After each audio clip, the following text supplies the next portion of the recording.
Now, it's a well-known fact among gamers that if you want a really good handheld system that can play emulation and homebrew, you're best off getting yourself a modded PSP. But more recently, I've been told about this brand new Android-based system called the S7800. And I have been given one to have a look, see what it's like. Is it as good as the almighty PSP? Let's find out. So let's have a look at the system itself. Now you can see the box, there is a soldier climbing out the screen. Fortunately that doesn't happen in the real things, you don't have to worry about that happening to your unit. But the box itself, really nice thick cardboard, feels reminiscent of the sort of the iPad sort of boxes that Apple supply stuff in, so it's a really classy piece. Not that you'll be using the box much for, but we'll have a look at the things on the back, the specs as it were. Let's move it up to screen so you can have a look. It's got a 7-inch IPS display of a resolution of 1280 by 800, 5-point capacitive touch panel. That means I can have 5 fingers on screen at the same time and it'll recognise each touching thing. Some go up to 10. You don't need any more because that's all the amount of human digits they have. I mean, if it's got 11, you'll be wondering what sort of going on with that app though, aren't you? Android 4.2.2. It's a quad-core CPU, 0.3 megapixels front camera, which is a camera facing you, and 2.0 megapixels rear camera facing outwards. So it's good for taking pictures. Here's the main thing, 100,000 Android games, 97% of them being Flappy Bird clones, the rest of them being Clash of Clans clones. You have got 12 emulator games, which is basically it's saying it's got 12 emulators on the system. It's got PS1, PSP, Nintendo DS, FBA Arcade, which is these are CPS are the 3 Capcom ones. Not sure what IGS is, but Neo Geo, you know what that is, obviously. It's also got Nintendo 64, Super Famicom, Mega Drive, and Game Boy Advance. Also, what it doesn't say on the box, it's also got a Dreamcast emulator, and it's a rather good one. But I'll be showing you that one later on in the video. It's also Games Cloud Services, Tested Games Download Channel, which means there's an app to exclusively download games off the internet from an emulator site. You don't have to go onto your PC and sort of transfer and buy that, which is a rather good app. I'll be showing you that later on as well. It's got, what else? 3 ways to control the games, which is touch, buttons, and G-sensor. G-sensor is basically accelerometer. So you can, like, when you're playing a racing game, you can just turn like that. What else is there? There is direction buttons, Wi-Fi, 3-axis gravity sensor, which means, yeah, I told you about that. It shows you how fast you're going like that as well. It's got double speakers. So double speakers, does that mean it's stereo? I'm not sure. I think it does, because it's got dual you get 2 headphones. You get earphones with it. Sorry, Larry. You get whacked with that. It supports a number of various video formats, such as AVI, MPEG-4, WMV, F4V, FLV, which is Flash, which is one up on the Apple products. It supports MP3, WMA, FIAC, OGG, Vorbis, and supports the third-party apps. Built-in rechargeable lithium polymer battery. I'll go now, I'm going off the screen, sorry about that. VIA charger, blah blah blah. Supports HDMI dual screen display up to 1080p at the bottom there. That means basically you can have your screen on and also on your television at the same time. Finally, supports multi-languages, it's black and dimensions, there you go. Anyhow, that's the specs. Let's have a look at the system itself, shall we? Now the box does take a bit because it's got a bit of a vacuum seal, like proper adult things. Adult things, what am I going on about? And Apple things, Larry. I'm not thinking today. Anyhow, you get a pair of earphones. So they're not too bad. You know, it's free, so they're quite good. They're reasonably good. You've also got transfer cables. This is a mini HDMI to male USB, and I also got a mini USB to female USB as well. Sorry, HDMI. I'm not thinking today. You also get a charge with that, but I put it in the other room. But yeah, it's just a standard charge. You know what a charger looks like. But the piece de resistance is obviously the handheld system itself. Look at that. Hello there, it's me. Now, You can see it's the buttons there. It's got dual analogues.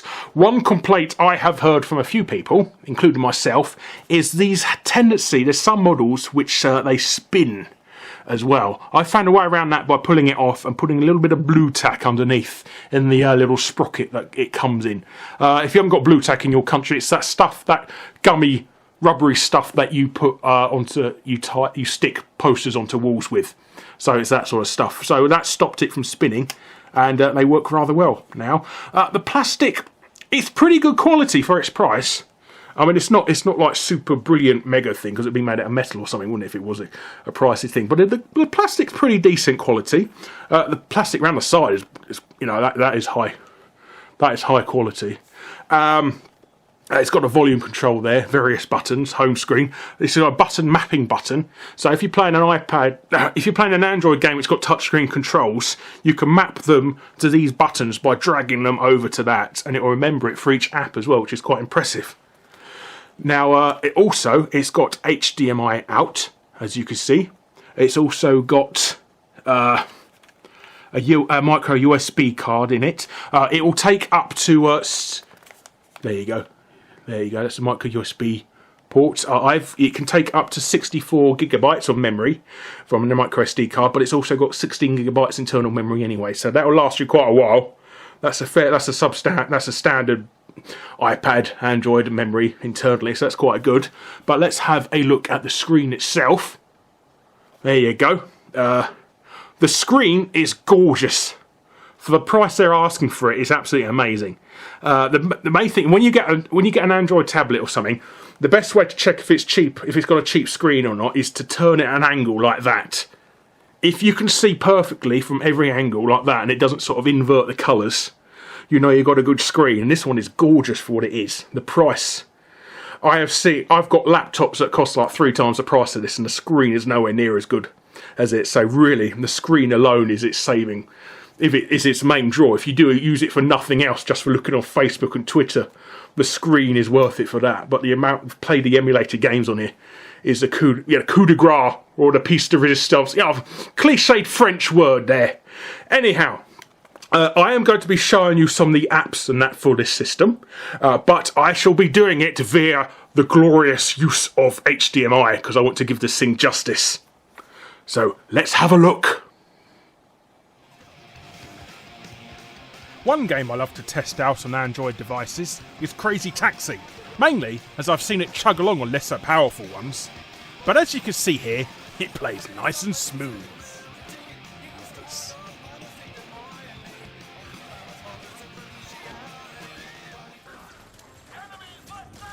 Gamelofts, I can't decide if I'm ripping off Halo or Crysis the Mode Simulator, Nova 3, also plays nice and smoothly.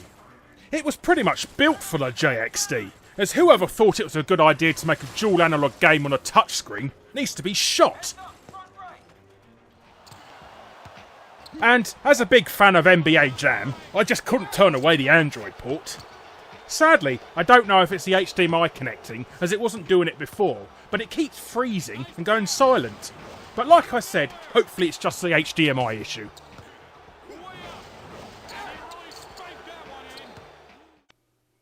But you're not here to see it play Android apps, are you? You want to see what naughty things it can do. And that's where this Happy Chick app comes in handy, with a ton of emulators on board.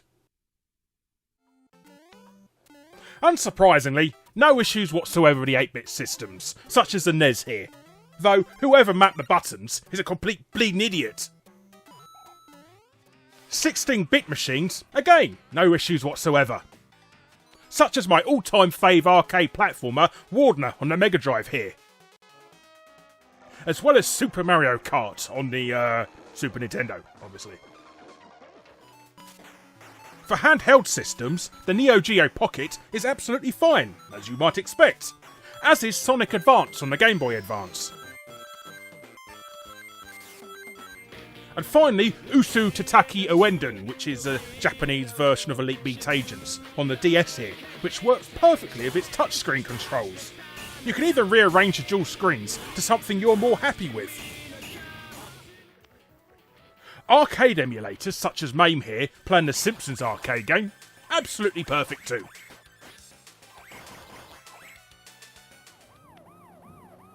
And now on to the more powerful systems. First of all, the PlayStation 1. Here I am trying the world's scariest police chases, which is a rather good driver rip-off. Absolutely flawless. No complaints whatsoever. Even if John Burnell constantly tells you that a crime is near a school full of innocent children. Though I'd be more concerned if it was a school full of guilty children. And secondly, something quite demanding for the PlayStation 1. Tekken 3. This game plays absolutely perfectly.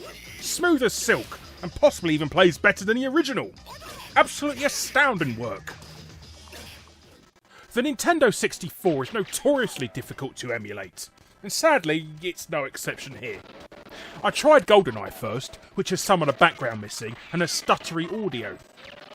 But I booted up Super Mario 64, and that does work a lot better, though the sound still stutters. And finally, the most powerful system it emulates, the Sega Dreamcast. Here I am trying Daytona 2001 first, which, aside from a few iffy things with the option screen, plays absolutely perfectly. And last, but certainly not least, I had a go at Capcom's "Why haven't you re-released this on Xbox Live or PSN yet?" fighter, Power Stone, which again is absolutely flawless. Man, I miss playing this. But overall, I've been extremely impressed by the S7800. I mean, as a standalone Android tablet, it's great enough as it is, and it's got an extremely impressive screen. But for all the emulated games I've thrown at it, it's really done really well. I mean, probably better than pretty much any other Android system I've played, even the Ouya. Even the Ouya can't do Dreamcast games as well as this. But like I said, is it as good as the PSP? And I'm going to say, yes, it's far better. I mean, the screen's bigger alone, but like I said, if you're into emulation games, you don't like wearing out your cartridges, or you just want to play games on the go, or even your own standalone console because of the HDMI ports, I would highly recommend it. Now, there's two places to buy this from. First of all, it's from JXD's website themselves. There's a link in the description below. Or if you're in the UK, you can also buy it from Funstock. And they have also provided me with a discount code. All you need to do is type in Larry Bundy in the coupon discount code, and you'll get a lovely discount there. Anyhow, I have been Guru Larry. Thank you for watching. Goodbye, and good gaming.